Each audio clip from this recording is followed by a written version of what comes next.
Good morning and welcome to Path of Evolution. આજે થોડીક વાત કરીએ ફિલોસોફી ઉપર. જે વ્યક્તિને થોડું ઘણું જ્ઞાનનું અંગ હોય એને ફિલોસોફી એટ્રેક્ટ કરે.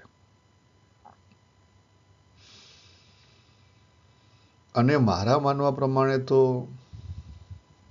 જનરલી દરેક વ્યક્તિએ એટલીસ્ટ આપણે આ જીવનની અંદર સાધના કરીએ છીએ. દાખલા તરીકે હું બાબુ સાધના કરું છું અને કોઈ સંસ્થા સાથે જોડવું તો પ્રાઇમરી મારે ચેક કરવું જોઈએ કે ભાઈ આ સાધના હું શા માટે કરું છું. અને યાદ રાખજો, સાધના માત્ર પોતાની મુક્તિ માટે કરાય, પોતાના મોક્ષ માટે કરાય અને એના માટે જ થાય, બીજા માટે થાય નહીં. યાદ રાખો, તમે ધંધાના સફળતા માટે કે જોબ માટે કે તમારા પીઆર માટે કે વિઝા માટે તમે જો કોઈ સંસ્થામાં જોડાતા હો કે કોઈ ગુરુ સાથે જોડાતા હો તો અધૂરું છે. હું એમ નહીં કહેતો ખોટું, હાવ ખોટું છે, અધૂરું છે. સાચો અર્થ સાધનાનો એક જ છે કે પોતાની મુક્તિ થાય અથવા પોતાના પાથ ઓફ ઇવોલ્યુશન ઉપર આપણે આગળ વધીએ. હવે અહીંયા જવું હોય તો અગત્યની વસ્તુ એ છે કે જે ગુરુ વાત કરે છે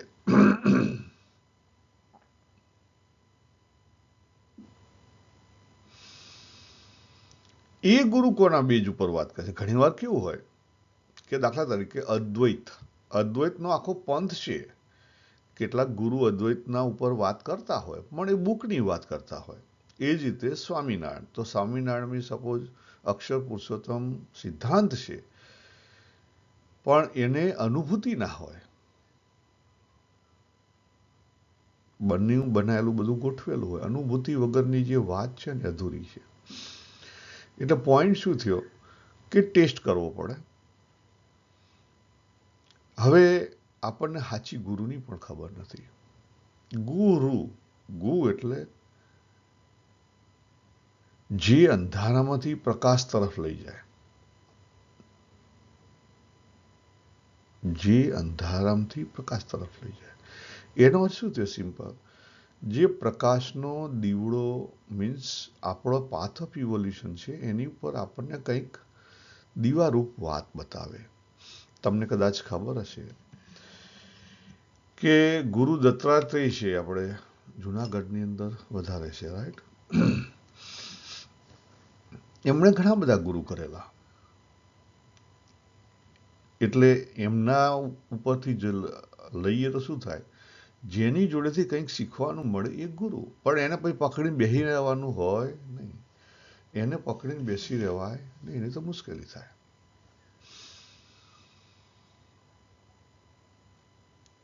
એટલે પહેલું તમે જ્યાં જતા હો ત્યાં ચેક કરજો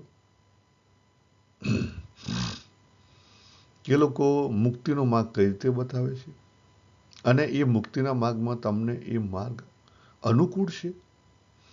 બીજી વસ્તુ, મારા મતે મેં ઘણી બધી ફિલોસોફીની સ્ટડી કરી, પણ આજની તારીખે તમે એમ કહો કે હું કોઈ ફિલોસોફીને માનું છું તો ના, માનતો નથી. એનું શું કારણ? તો પછી હું કેમ માનવાનું છોડી દીધું? ફિલોસોફી તો સ્ટડી કર્યો પણ માનવાનું કેમ છોડી દીધું? એનું એક જ કારણ છે કે આપણે દરેક વ્યક્તિ યુનિક છીએ. દરેકનો અંદરનો સ્વભાવ અલગ છે. તમને અંદરથી કદાચ બીજું ગમતું હશે, મને અંદરથી બીજું ગમતું હશે, ખ્યાલ? આપણને દરેકને અંદરથી બીજું ગમતું હશે. મને ફિલોસોફીની સ્ટડી, બુક એ બધું ગમે છે 100%. પણ ફિલોસોફીની બુકની અંદર એક ફિક્સ વસ્તુ મૂકી દીધી હોય.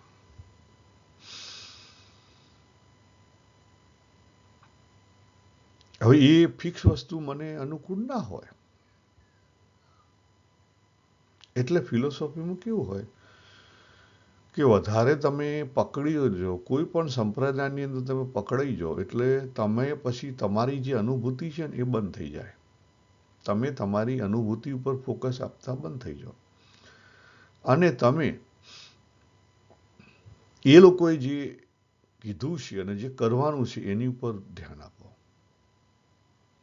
દાખલા તરીકે 2019 સુધી મેં BAPS સ્વામિનારાયણની સાધના કરી તો આ બધી વસ્તુ થાય. લગભગ 2007-8માં બહુ સ્ટ્રોંગ વેવ્સ હતો, બરાબર. પણ એમાં થાય કેવું કે તમારી અનુભૂતિઓ છે ને દબાવવા માંડે અને જે કહેવામાં આવેલું હોય બહાર એ એક્સપ્રેસ થાય. બીજી વસ્તુ એ થાય કે આપણે ઓલવેઝ આપણા પાડોશી, આપણા કુટુંબી એની તરફ જ ફોકસ કરતા હોઈએ. એટલે સત્સંગમાં જતા હોય તો આપણી બાજુમાં જે બેસતો હોય એની તરફ ફોકસ કરીએ. આપણે આપણી તરફ ફોકસ નહીં હોય કે ભાઈ આ એક ધારણાપણા કરે છે તો હું 5 ધારણાપણા કરું. આ એક ઉપવાસ કરે છે તો હું 5 ઉપવાસ કરું. આણે એક પરીક્ષા આપી તો હું 2 પરીક્ષા આપું. કોમ્પિટિશન. ખ્યાલ આવે? અને આટલી વસ્તુ મોઢે છે તો મારી આટલી વસ્તુ મોઢે હોય. એ તમને કામમાં આવશે નહીં કામમાં આવે. મારો અનુભવ કહે છે કે તમને કોઈ કામમાં નહીં આવે. મને એક સમયે બધા વચનામૃત મોઢે હતા, અત્યારે નથી. હું 2012ની અંદર સાયન્સની અંદર હતો. મને ઘણું બધું આખી બાયોલોજી મેં ગોખી નાખેલી કારણ કે મને બાયોલોજીમાં રસ નહોતો અને બાયોલોજીમાં હું પહેલી પરીક્ષામાં ન પાસ થયો હતો. તો એન્જિનિયરિંગમાં જવું કેવી રીતે? એટલે મેં આખી બાયોલોજી ગોખી નાખેલી. પછી રહી યાદ ના જતી રહી. એનો ઉપયોગ ના કરો, જતું રહે. જે હું એન્જિનિયરિંગમાં ભણ્યો તો એ અત્યારે વાપરું છું ના. મને રસ સમજશે ફાઇનાન્સ ને ઇકોનોમિક્સ તો મને ઓટોમેટિકલી એન્જિનિયરિંગ ફાઇનાન્સ છે ઓટોમેટિકલી એમાં મને મારી ચાંચ ડૂબે છે. ઇઝીલી મને રસ પણ પડે છે. ખ્યાલ? એટલે દરેકના રસ સૂચિના અંગ અલગ હોય. આ યાદ રાખો. હવે બીજી એક વસ્તુ તમને કહું, સૂક્ષ્મ વસ્તુ. દાખલા તરીકે તમે સ્વામિનારાયણમાં જોશો, તમારી ફિલોસોફી શું તો કે અક્ષર પુરુષોત્તમની, પણ તમારી મુક્તિનો માર્ગ શું, અંતે શું આવે તો તમારે ચેક કરવું પડે કે ભાઈ સ્વામિનારાયણ ભગવાને અને જે આ પ્રમાણે ફિલોસોફી છે એ પ્રમાણે 5 તત્વ કાયમીની વાત કરી. જોજો શબ્દ 5 તત્વ કાયમી. જીવ ઈશ્વર માયા બ્રહ્મ ને પરબ્રહ્મ, આ 5 તત્વ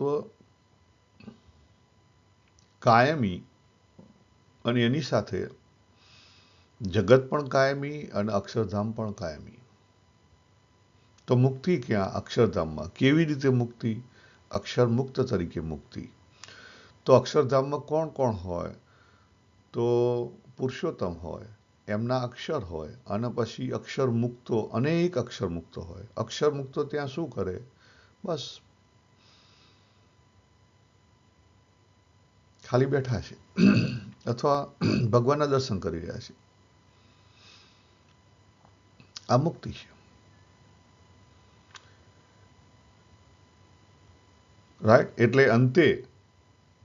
અંતે ત્યાં બોસ તરીકે પુરુષોત્તમ બેઠેલા છે.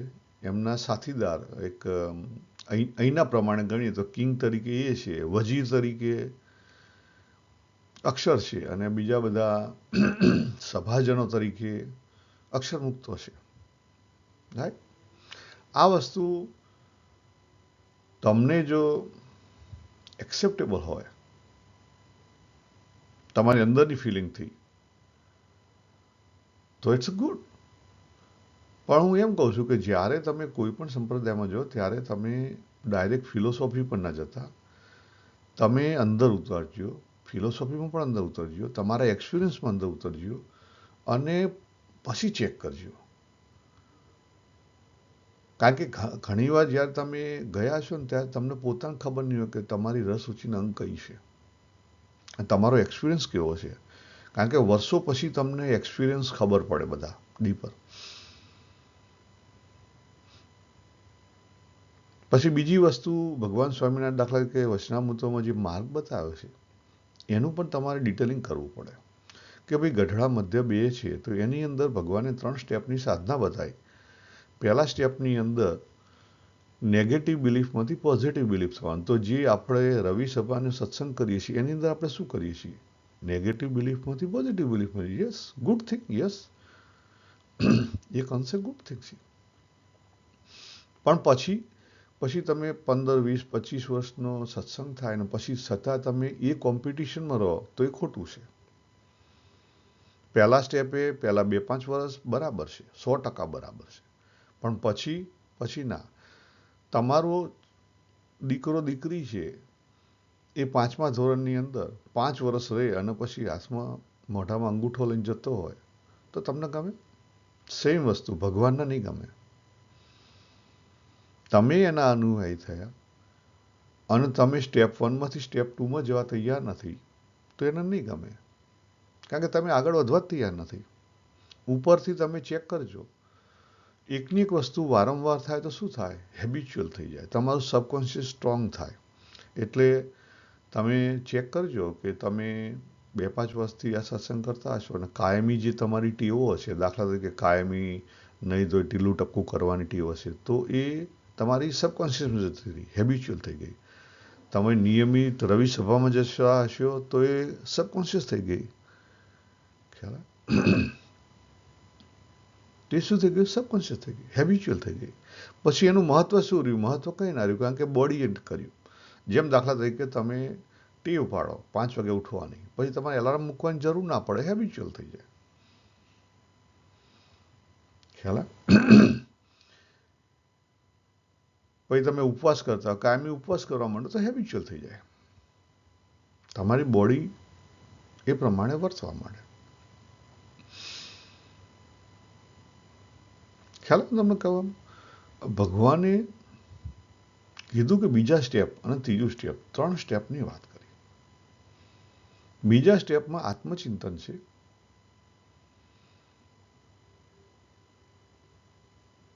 અંદરનો જે ખરાબી છે એને કાઢવાની છે. એટલે મેની બિલીફમાંથી લેસ બિલીફ કરવાની છે. તો એનું પ્રૂફ ક્યાં? તો ગઢડા પ્રથમનું 25મું. ત્યાં ભગવાને જે 20 કોષના પ્રવાહની વાત કરી કે તમારી અંદર જેટલા ડાઉટ છે, તમારી બુદ્ધિની અંદર ડાઉટ છે, તમારા મનની અંદર ડાઉટ છે, તમારા સબકોન્શિયસની અંદર ડાઉટ છે, એ બધા ડિઝોલ્વ કરો. મેની બિલીફમાંથી લેસ બિલીફમાં જવાનું છે. આ કરો છો? નથી કરતા. ઉપરથી આપણે બિલીફ વધારીએ છીએ. તમે ખોટું કરી રહ્યા છો. ચેક કરજો, જાતે ચેક કરજો, હું નથી કહેતો. હવે દાખલા તરીકે તમે ઇસ્કોનમાં જાઓ છો તો એ કે ઇસ્કોનની શું ફિલોસોફી છે? તો ઇસ્કોનની ફિલોસોફી છે અચિંત્ય ભેદાભેદ. તો what is the meaning of Achintya Bhedabheda? ભેદ પણ છે અને અભેદ પણ છે. જે તત્વ છે, જે કોન્શિયસ તત્વ છે, એનો ભગવાન પ્યોર કોન્શિયસ છે, તમે મિક્સ કોન્શિયસ છો. એટલે તમારો ભગવાન સાથેની રિલેશનશિપ કેવી આવી? ભેદ પણ છે અને અભેદ પણ છે. હવે એ લોકો કેવી રીતે એક્સપ્રેસ કરાવે છે ત્યાં? એમાં 2 પાથ છે. એક પાથ એવું કહે છે કે ભગવાન કૃષ્ણ છે એનું ગોલોક છે ને ત્યાં જેમ અહીંના ગોલોકમાં ભગવાન કૃષ્ણ બધા સાથે રહેતા હતા એમ ત્યાં તમારે ગોલોકમાં ભગવાન સાથે રહેવાનું. એક પાથ આવું બતાવે છે. અને બીજો પાથ છે, એ બહુ એ લોકો ફિલોસોફિકલી સ્ટ્રોંગ નથી, પણ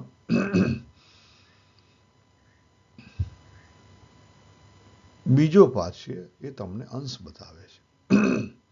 આખું છે એની અંદર તમે એક છો. હવે અંશવાળી થિયરી ખરી, એ કોની છે? અંશવાળી થિયરી ખરી એ રામાનુજાચાર્યની વિશિષ્ટ અદ્વૈતની થિયરી છે. એની અંદર અંશ છે. ભગવાન આખા છે અને તમે અંશ છો. બરાબર છે, કારણ કે જીવ તરીકે આપણી અંશની અનુભૂતિ છે. પણ કાયમી તમે અંશ છો તો તમારો એન્ડ પોઈન્ટ શું? તો ત્યાં પણ મારા ખ્યાલથી એવું જ છે કે નારાયણ છે અને ત્યાં પેલું છે. એટલે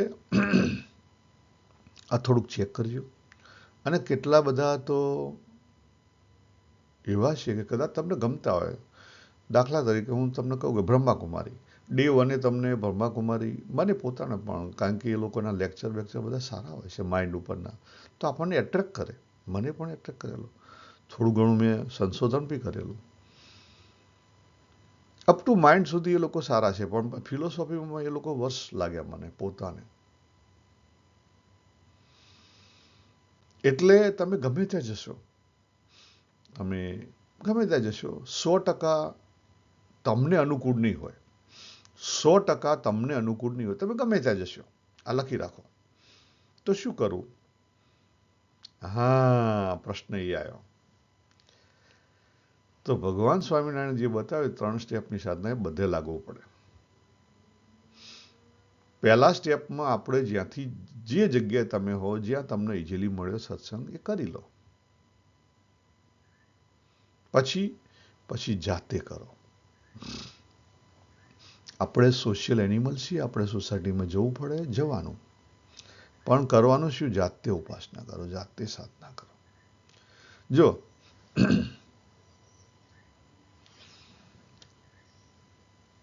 તમને આ બધા 7 વૈષ્ણવના સિદ્ધાંતો છે એ ભગવદ્ ગીતામાંથી આવેલા છે. એટલે કદાચ એવું કહી શકાય કે ભગવદ્ ગીતા એ પૂર્ણ જ્ઞાનનું શાસ્ત્ર છે. અને કદાચ તમે એનો અભ્યાસ કરશો તો એમાંથી તમને બધા મળી રહેશે. તમે જેમાં જતા હશો ને એમાંથી મળી રહેશે. પણ એનો અભ્યાસ કેવી રીતે કરવાનો? ધીરે ધીરે કરવાનો, જાતે કરવાનો, ડીપર કરવાનો. તો તમને જાતે એની અનુભૂતિઓ થશે. તમે દોડાદોડ કરશો તો નહીં થાય.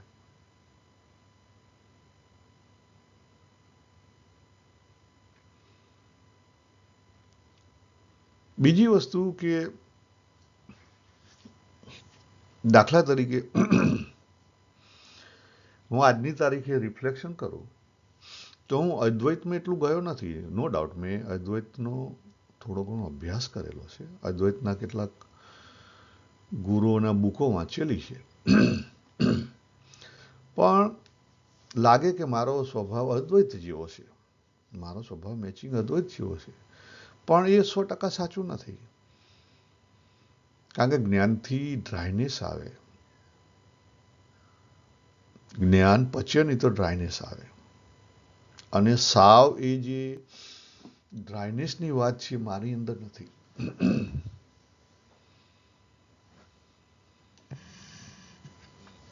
આફ્ટર આટલા બધા યર પછી કમ્પેશન વધ્યું છે. કમ્પેશન તો હતું જ પહેલેથી. હું કોઈ પણ, ઇવન મારી પાસે જ્યારે ઇન્ડિયાની અંદર એટલી બીજાને મદદ કરવાની તાકાત નથી, ત્યારે પણ હું મદદરૂપ થતો. અને એ પછી પણ આજ સુધી મેં કેટલાય લોકોને એક હાથ બીજા હાથને ના જાણે રીતે મદદ કરેલી છે. અને એ વસ્તુ અત્યારે કમ્પેશન અત્યારે ઘણું વધેલું છે. એ વખત કદાચ દયા હતી, અત્યારે it's more deeper compassion, connectivity. અત્યારે તો એ એકલું નહીં, પણ વાઇડર.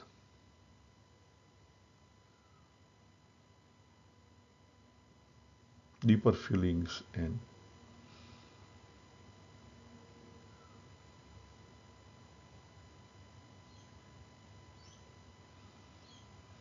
વૃક્ષો છે, બહાર નેચર છે, ગાર્ડન છે, ઇવન શાંતિના રમકડા છે.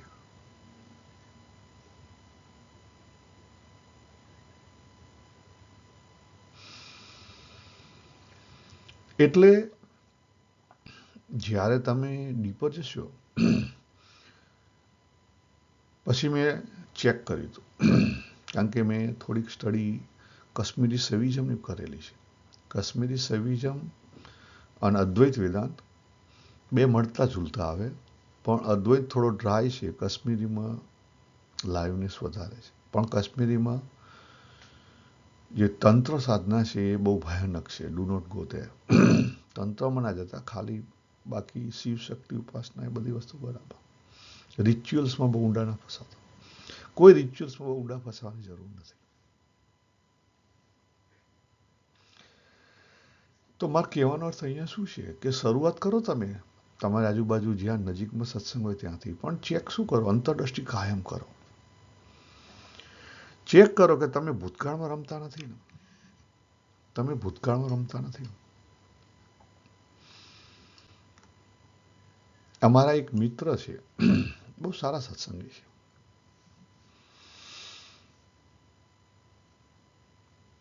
પણ એ ભૂતકાળમાં જમ્યા કરે છે.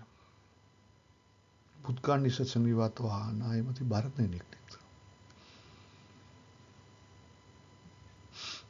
કારણ કે તકલીફ શું થાય કે જાણે અજાણે આપણે શું કરીએ છીએ કે ભૂતકાળ, પણ ભૂતકાળ કોનો હતો? એમાં આપણે જોતા નથી. અને એ છે ને પછી તમને એટેચમેન્ટ ઊભું કરે. બીજું પ્રોબ્લેમ આ છે. બે પ્રોબ્લેમ છે.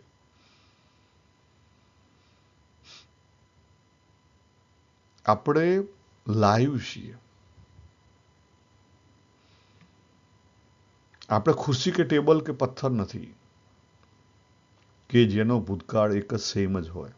આપણે લાઈવ છીએ. આ કદાચ ઇઝીલી નહીં સમજાય, ડીપર જશે તો સમજાશે. અને જ્યાં સુધી આપણે લાઈવ છીએ વસ્તુ એક્સેપ્ટ ના થાય ત્યાં સુધી એટેચમેન્ટ ગળે નહીં. ત્યાં સુધી આપણા જે એટેચમેન્ટ છે ગળે નહીં, ઓગળે નહીં.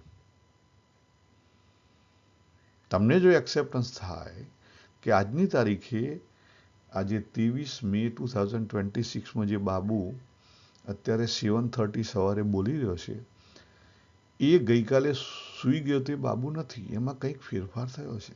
બાયોલોજીકલી થયો, મેન્ટલી થયો છે, બધી રીતે થયો છે. કયું ચેન્જ નથી થયું? પરા ચેન્જ નથી થયું, કોન્શિયસનેસ ચેન્જ નથી થઈ.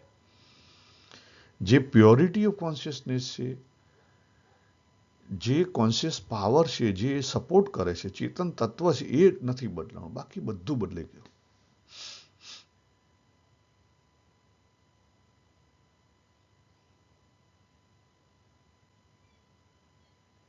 એ જે સૂર્ય છે એનો પ્રકાશ છે એ પ્રકાશ એવો ને એવો છે.